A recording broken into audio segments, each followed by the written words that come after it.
Eder. Mech.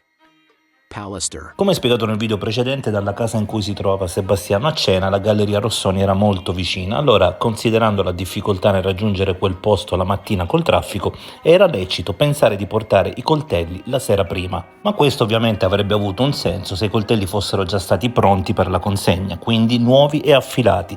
Ma nel momento in cui voi prendete i primi coltelli che vi capitano, cioè quelli che avete dato tempo prima a un'amica, e li portate in una pescheria in cui avreste dovuto passare alle 9 della mattina seguente, un orario fondamentale per le sorti di Liliana, è chiaro che viene da pensare che tutto ciò sia semplicemente volto alla costruzione di un alibi. Alibi consistente nel poter dire in seguito che alle 9 del martedì Sebastiano si trovava in quel posto lì, perché ogni martedì finiva il giro proprio lì, in quel posto di cui si dimentica il nome e a cui porta coltelli non affilati. E abbiamo tirato fuori un altro dato che, se non è la prova del 9, poco ci manca. Questo è il tabulato relativo all'iPhone di Liliana e stiamo parlando sempre della sera del 13 dicembre.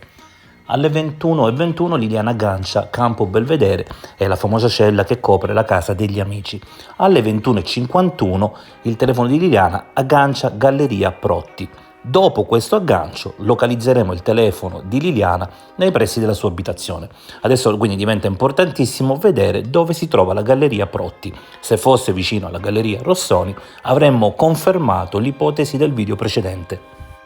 E sembra abbastanza incredibile che nessuno se ne sia mai accorto prima. Abbiamo il telefono di Sebastiano che, una volta uscito da casa degli amici, si spegne finché non arriva nei pressi della sua abitazione. Il telefono di Liliana invece, intorno alle 21:51, viene localizzato addirittura a 160 metri dalla Galleria Rossoni. Quindi possiamo dire che Sebastiano e Liliana quella sera erano davvero a pochi centimetri da dove avveniva questa famosa degustazione di vini.